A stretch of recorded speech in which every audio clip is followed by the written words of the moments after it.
नमस्कार दर्शकों, आपके साथ मैं हूं विवेक शर्मा और आप देख रहे हैं उत्तर बंगाल एवं सिक्किम का 24/7 television news channel SK live. Makpa से टूट का सिलसिला लगातार है जारी। नक्सलबाड़ी इलाके में 50 परिवार हुए तृणमूल कांग्रेस में शामिल। आगामी विधानसभा चुनाव के पहले तृणमूल कांग्रेस को नक्सलबाड़ी इलाके में काफी बढ़त मिल रही है। नक्सलबाड़ी ब्लॉक मंदिराम अंचल के बंगाईजोत फॉरेस्ट इलाके में 50 परिवार रविवार को तृणमूल कांग्रेस में शामिल हो गए। इस अवसर पर दार्जिलिंग जिला तृणमूल कांग्रेस के साथ सभापति अमर सिन्हा, नक्सलबाड़ी ब्लॉक 2 नंबर के सभापति पृथ्वेश रॉय, मंदिराम अंचल के सभापति भानु वर्मा, गौतम घोष, विद्युत सरकार सहित अन्य व्यक्ति उपस्थित थे। इस अवसर पर अमर सिन्हा ने कहा कि नक्सलबाड़ी में 50 परिवारों को तृणमूल कांग्रेस में आने से तृणमूल कांग्रेस मजबूत हुई है। उन्होंने कहा कि लोग मुख्यमंत्री ममता बनर्जी के विकास कार्यों से प्रभावित होकर तृणमूल कांग्रेस में शामिल हो रहे हैं। आज के আমাদের এখানে মনিরাম অঞ্চলের মনিরাম গ্রাম পঞ্চায়েতের অধীন এই বেঙ্গাই সংসদ এখানে আজকে প্রায় 50টা পরিবার আজকে মমতা ব্যানার্জির যে কার্যকলাপ এবং তার যে চিন্তাভাবনা সেই চিন্তাভাবনা সন্তুষ্ট হয়ে 50টা পরিবার সিপিএম ছেড়ে আজকে তৃণমূল কংগ্রেসে যোগদান করবে।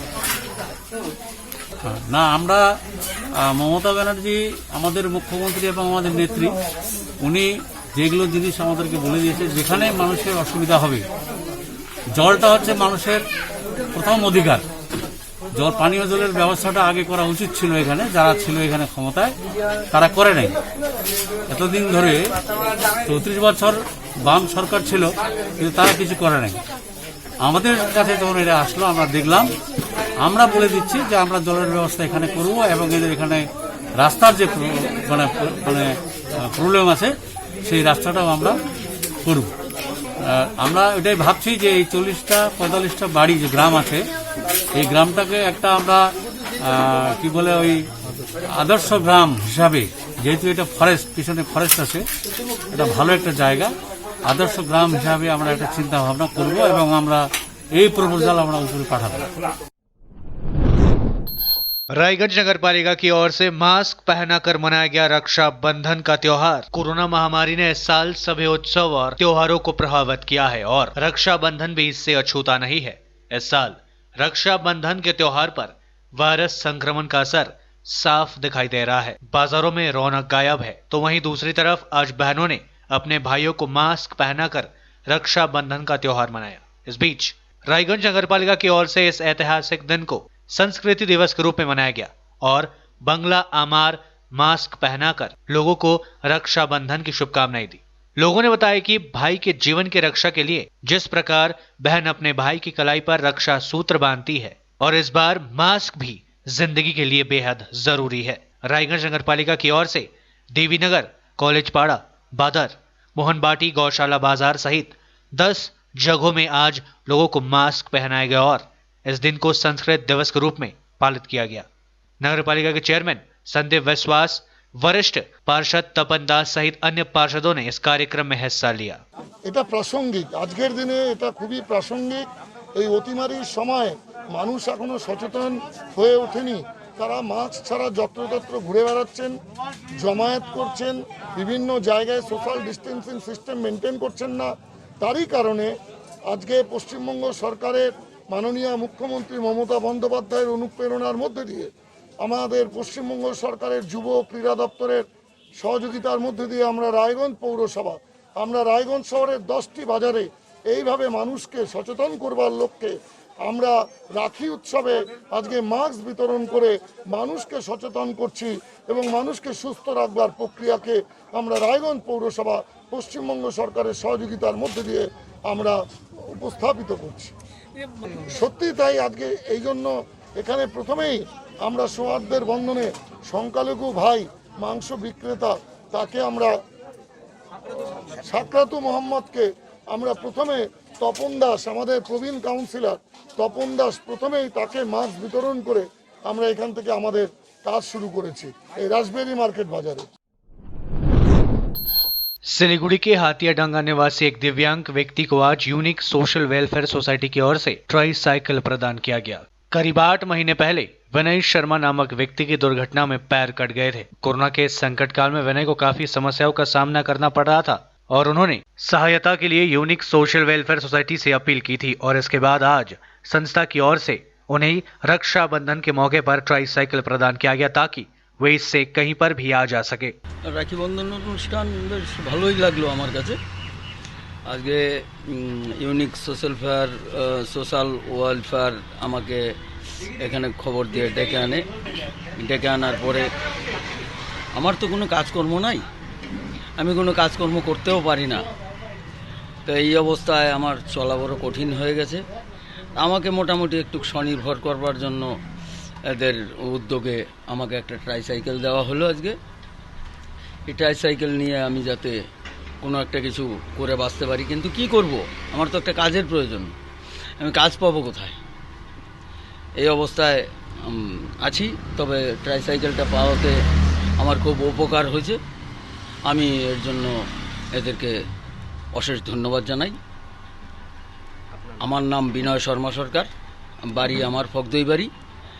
আমি বর্তমানে হাতিয়াডাঙ্গাতে আছি, কোনো কাজকর্ম নাই। এই অবস্থায় আজকে রাখি উৎসব বিগত বহু বছর ধরে আমরা বহুত সুন্দরভাবে বড় করে রাখি উৎসব পালন করি, কিন্তু এবছর কোভিড-19 এবং করোনা ভাইরাসের জন্য এবছর সেভাবে করতে পারলাম না। কিন্তু এবছর রাখি উৎসবে একটা দাদার ইচ্ছে পূরণ করলাম, তাকে স্বনির্ভর করতে ইউনিক সোশ্যাল ওয়েলফেয়ার সোসাইটির মহিলা মেম্বাররা একটা ট্রাইসাইকেল দিয়ে তাকে স্বনির্ভর করতে চাইলো, যাতে তিনি কিছু কাজ করে তার পরিবারকে স্বনির্ভর করতে পারে। কারণ লকডাউনের মধ্যে তিনি একদম বেকার হয়ে গেছিলো, কিছু খাবার জোগাড় করা কঠিন হয়ে গেছিলো। তখন আমরা তাকে আমাদের ওয়েলফেয়ার থেকে কিছু খাবার দিয়ে সাহায্য করেছিলাম। তখন ভাবলাম আমাদের দ্বারা কতদিন করবো, উনি বলেছিল স্বনির্ভর হবে, কিন্তু যেহেতু পা নেই সেভাবে চলাফেরা করতে পারে না, কোথাও যেতে পারে না, খুবই কষ্টদায়ক ছিল। তাই বলেছিল একটা যদি ট্রাইসাইকেল হয় তিনি স্বনির্ভর হয়ে এদিক ওদিক গিয়ে কিছু না কিছু বেচতে পারবে। তাই আজ আমরা ইউনিক সোশ্যাল ওয়েলফেয়ার সোসাইটির পক্ষ থেকে একটা ট্রাইসাইকেল দিলাম, যাতে উনি কিছু করে খেতে পারেন। रक्षाबंधन के जरिए कोरोना को लेकर चलाया गया जागरूकता अभियान। जलपाईगुड़ी जिले में रक्षाबंधन के पवित्र अवसर पर सोमवार को लोगों में कोरोना के बारे में जागरूकता अभियान चलाया गया। सोमवार को विभिन्न स्वयंसेवी संगठनों की ओर से रक्षाबंधन का त्योहार मनाया गया। प्रकाश फाउंडेशन नामक स्वयंसेवी संस्था के सदस्यों ने आज जिला शासक कार्यालय पहुंचकर रक्षाबंधन का त्योहार मनाया। इसके बाद संस्था की ओर से सड़क पर राहगीरों को राखी बांधी गई। हालांकि कोरोना के बढ़ते संक्रमण के मद्देनजर राखी बांधने से पहले सभी के हाथ को सैनिटाइज किया गया। प्रकाश फाउंडेशन के कार्यकर्ता नवेंद्र मौलिक ने बताया कि रक्षाबंधन त्योहार के जरिए आज मुख्य रूप से लोगों में कोरोना वायरस के बारे में जागरूकता अभियान चलाया गया। আমরা প্রকাশ ফাউন্ডেশনের পক্ষ থেকে আজকে রাজ্যের বিভিন্ন জেলায় রাখি করছি। আমাদের রাখি এবার অভিনব, আমরা করোনার বিষয়ে সামাজিক বার্তা তুলে ধরে রাখি করছি। রাখির মধ্যেই লেখা আছে যে মাস্ক ব্যবহার করতে হবে, সামাজিক দূরত্ব বজায় রাখতে হবে, হাত ধুতে হবে, এ ধরনের বার্তা নিয়ে আমরা রাখি করছি। রাখি পরানোর আগে প্রত্যেকের হাত স্যানিটাইজ করে নেওয়া হচ্ছে এবং যাদের মুখে মাস্ক থাকছে না তাদেরকেও দেওয়া হচ্ছে। আমরা কদমতলা মোড়ে জলপাইগুড়িতে করেছি, এখন বিভিন্ন জেলা প্রশাসনিক ভবনগুলোতে আমরা করব। ডিএম সাহেবকে আমরা রাখি পরাবো এবং এরপরে যেটা আমাদের প্ল্যানিং আছে যে আমরা যারা করোনা জয়ী ইতিমধ্যেই তাদেরকেও আমরা রাখি পরাবো। কারণ সমাজে একটা বার্তা গিয়েছে যে করোনার প্রতি আমরা একটা অস্পৃশ্যতার বার্তা ছড়িয়ে দিচ্ছি। তো সেই জায়গা থেকে দাঁড়িয়ে আমরা করোনা জয়ী যারা ইতিমধ্যে স্বাস্থ্য দপ্তর থেকে সেই তালিকা আমরা নিয়েছি, তাদের বাড়িতে গিয়ে তাদের হাতেও আমরা রাখি। अयोध्या में श्री राम जन्मभूमि में भूमि पूजन की तैयारियां पूरी। नींव पूजन के लिए 100 नदियों, कैलाश, मानसरोवर और श्रीलंका के समुद्र का जल अयोध्या पहुंचा। अयोध्या में 5 अगस्त को होने वाली राम मंदिर निर्माण के नींव पूजन कार्यक्रम की तैयारियों को अंतिम रूप दिया जा रहा है। श्री राम जन्मभूमि तीर्थ क्षेत्र ट्रस्ट ने भूमि पूजन का पहला निमंत्रण श्री राम लला विराजमान के चारों भाइयों और बाल हनुमान को दिया है। ट्रस्ट के महासचिव चंपत रॉय ने बताया कि 5 अगस्त के कार्यक्रम में प्रधानमंत्री नरेंद्र मोदी करीब 2.5 घंटे रुकेंगे। 170 से 180 लोग आयोजन में भाग लेंगे। नींव पूजन के लिए 2 राम भक्त राधेश्याम और त्रिफला 159 नदियों और 5 समुद्रों का जल लेकर अयोध्या पहुंचे हैं। इन दोनों ने 1968 से 2019 तक इस जल को एकत्रित किया है। इसके अलावा कैलाश, मानसरोवर और श्रीलंका के समुद्र का जल लेकर भी भक्त पहुंचे हैं। रामलला नवरत्न जड़ित हरे रंग की पोशाक में दिखेंगे। भूमि पूजन के दिन रामलला के लिए 2 वस्त्र तैयार किए गए हैं। इस दिन रामलला को हरे और केसरिया रंग के नवरत्न जड़ित वस्त्र पहनाए जाएंगे। रामा दल के अध्यक्ष पंडित कल्की राम ने रामलला के 4 पोषक राम मंदिर के पुजारी सत्येंद्र दास को सौंपी है।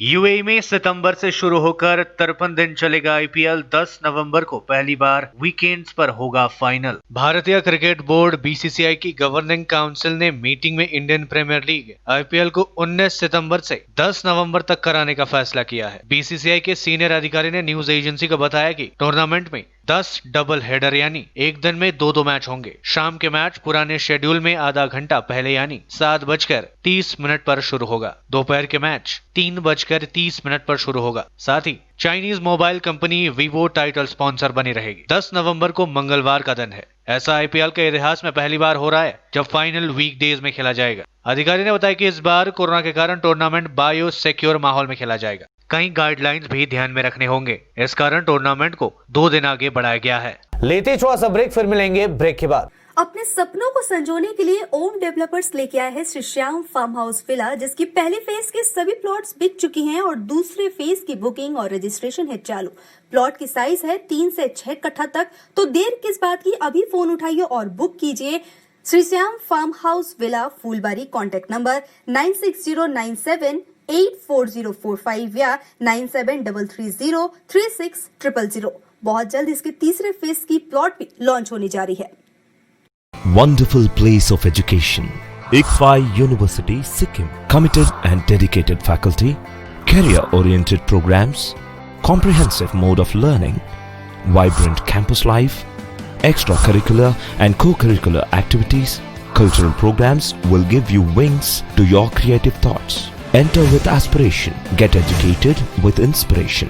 Acquire a wonderful career with perfection. ICFI University, Sikkim. कक्षा 10वीं और 12वीं के बच्चों के लिए है सुनहरा मौका। 10वीं के बच्चों के लिए है पैरामेडिकल कोर्स और 12वीं के लिए है मेडिकल कोर्स। किफायती फीस व बैंक की सुविधा के साथ विभिन्न डिग्री डिप्लोमा है उपलब्ध।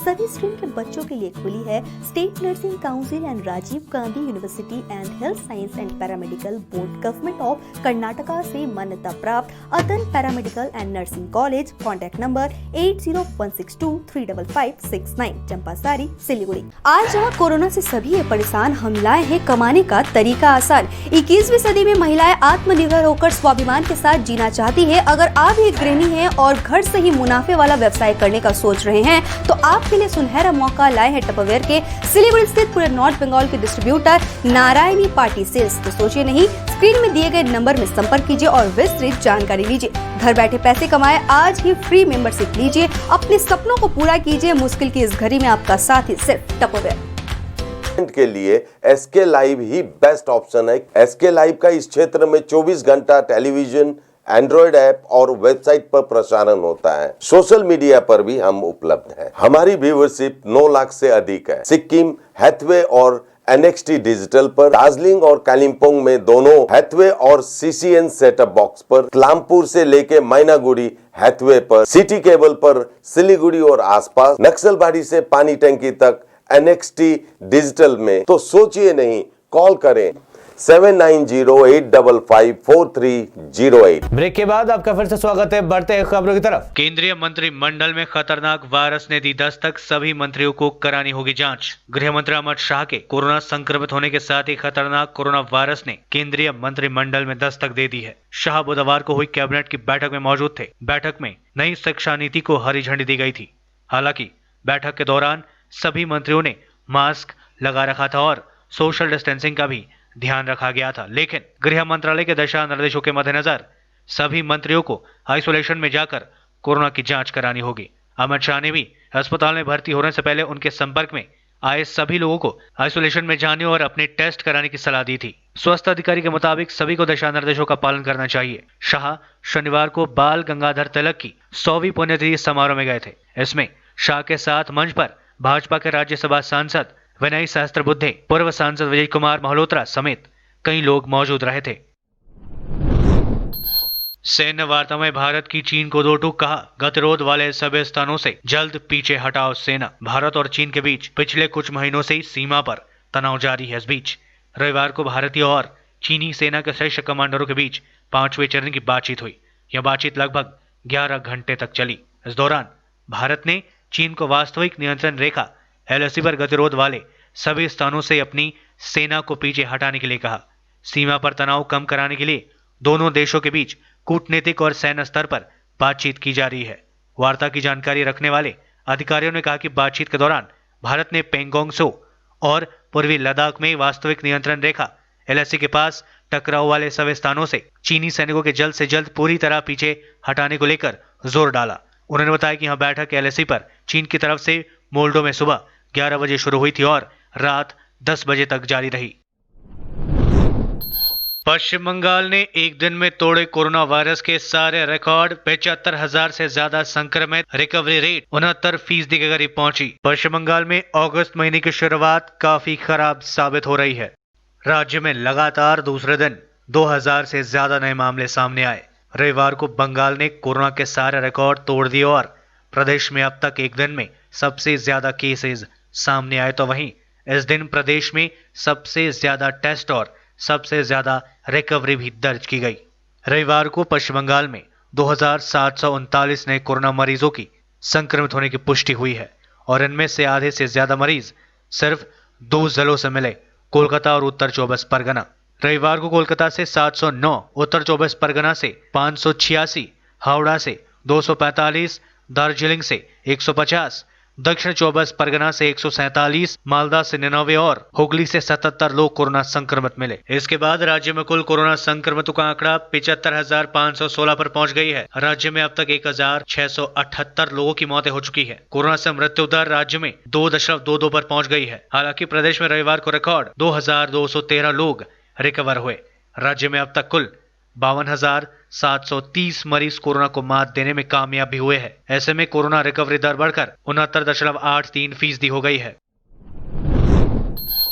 कोरोना वायरस से दुनिया में अब तक 1.82 करोड़ लोग हो चुके हैं संक्रमित। ऑस्ट्रेलिया के मेलबर्न में 6 हफ्ते तक रात का कर्फ्यू हुआ लागू। कोसोवा के प्रधानमंत्री अब्दुल्ला होती हुए संक्रमित। दुनिया में कोरोना वायरस के संक्रमण से अब तक 1,82,31,535 मामले सामने आ चुके हैं। 6,88,683 लोगों की मौतें हो चुकी है। ये आंकड़े www.worldometers.info कोरोना वायरस के मुताबिक है। ऑस्ट्रेलिया के मेलबर्न में कोरोना के बढ़ते मामलों को देखते हुए 6 हफ्ते तक रात का कर्फ्यू लगाया गया है। विक्टोरिया के प्रीमियर डैनियल एंड्रूज ने रविवार शाम को इसका ऐलान किया। उन्होंने लोगों से 5 किलोमीटर के दायरे में ही रहने की अपील की। कोसोवो के प्रधानमंत्री अब्दुल्ला होती संक्रमित पाए गए। उन्होंने रविवार को अपने फेसबुक पेज पर लिखा, हल्की खांसी के अलावा मेरे अंदर कोई लक्षण नजर नहीं आए। मैं 2 हफ्ते क्वारंटाइन में रहूंगा, घर से ही अपना काम करूंगा। कोसोवो में संक्रमण के कुल 8,700 संक्रमित मिले हैं। 249 लोगों की मौतें हो चुकी है।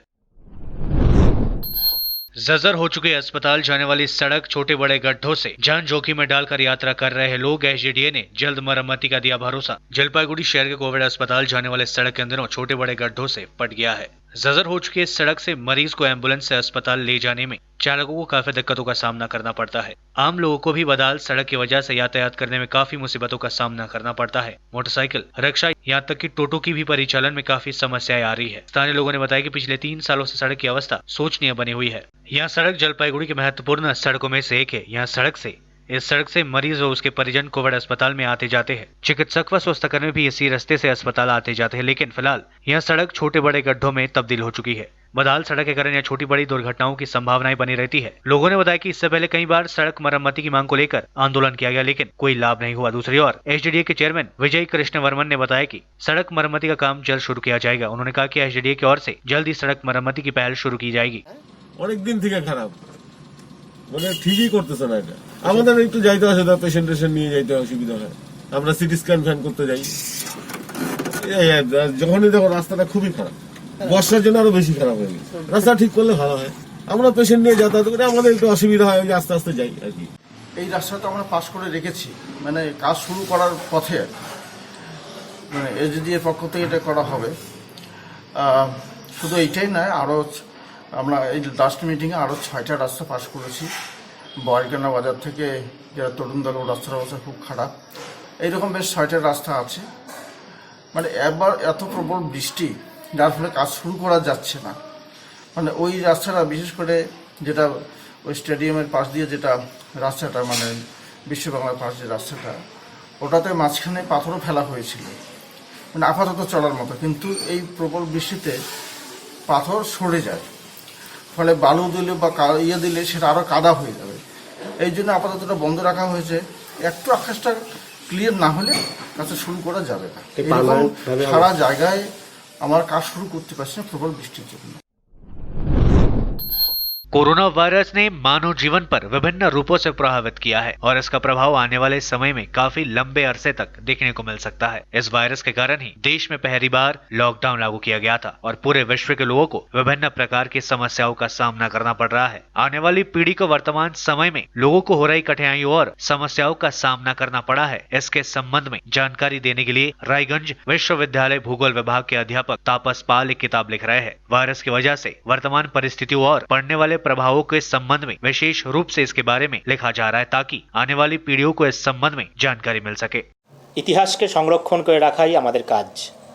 লকডাউনকে কেন্দ্র করে যে সমগ্র বিশ্বে যে ইতিহাসটা চলে গেল লাস্ট 70-75 দিন ধরে, এই 70-75 দিন সকলেই টিভি দেখেছেন, মোবাইলে নিউজ দেখেছেন, ফেসবুকে নিউজ দেখেছেন, হোয়াটসঅ্যাপে শেয়ার করেছেন, কিন্তু বাস্তব কি হয়েছে আজ থেকে 30 বছর পর যদি আপনি কাউকে জিজ্ঞেস করেন সে কিন্তু বলতে পারবে না। সে শুধু এটুকুই বলতে পারবে যে সেই সময় লকডাউন হয়েছিল, বা আগামী প্রজন্ম যখন ভারতবর্ষে আসবে, পৃথিবী মাটিতে আসবে, তারা তো লকডাউন অনুভব করেনি, তারা তো লকডাউন জানে না। যেমন প্রথম বিশ্বযুদ্ধ, দ্বিতীয় বিশ্বযুদ্ধ আমি কিন্তু জানি না, আপনিও সম্ভবত জানেন না, কিন্তু আমরা এই প্রথম বিশ্বযুদ্ধ, দ্বিতীয় বিশ্বযুদ্ধ বা হিউয়েন টাইমে, আর্কিমিডিসের টাইমে, বেদের টাইমে, রামায়ণের টাইমে, মহাভারতের টাইমে কী সমাজ ছিল, কী কালচার ছিল, কী এনভায়রনমেন্ট ছিল, কী পলিটিক্স ছিল, কী রাজনৈতিক জীবন ছিল, সামাজিক জীবন ছিল, পারিবারিক জীবন ছিল, আমরা কোথা থেকে জানবো? পাঠ্যপুস্তক এবং আমাদের যে লেখনী পৃথিবীতে আমরা রেখে দিয়ে যাব, এর থেকেই জানবো। তা আমার মনে হয়েছে এই সময়ের যে ইতিহাস তা সম্পূর্ণভাবে লিপিবদ্ধ করে রাখতে হবে। ভবিষ্যতে যদি ভারতবর্ষ আবার কোনো দিন এই ধরনের লকডাউন ফেস করে, তাহলে সেই সময় মানুষ জানতে পারবে এর আগের লকডাউনে আমরা কি ম্যানেজমেন্ট নিয়েছিলাম, কি প্ল্যানিং নিয়েছিলাম, কিভাবে তার থেকে উদ্ধার হয়েছিলাম, কিভাবে সেখানে আমাদের কী কী ফল্ট ছিল, কী কী প্লাস পয়েন্ট ছিল, ফল্টগুলোকে আমরা আবার দূরীভূত। এটা আমার ভেতরে আমি সবসময় অনুভব করি এবং এটা ছাড়া আমার প্রাণ ঠিক প্রাণ বলে অনুভব করি না আমি কখনো। आज के लिए बस इतना ही और मुझे दीजिए इजाजत और देखते रहिए एसके लाइव, आपका समय आपकी खबर। धन्यवाद।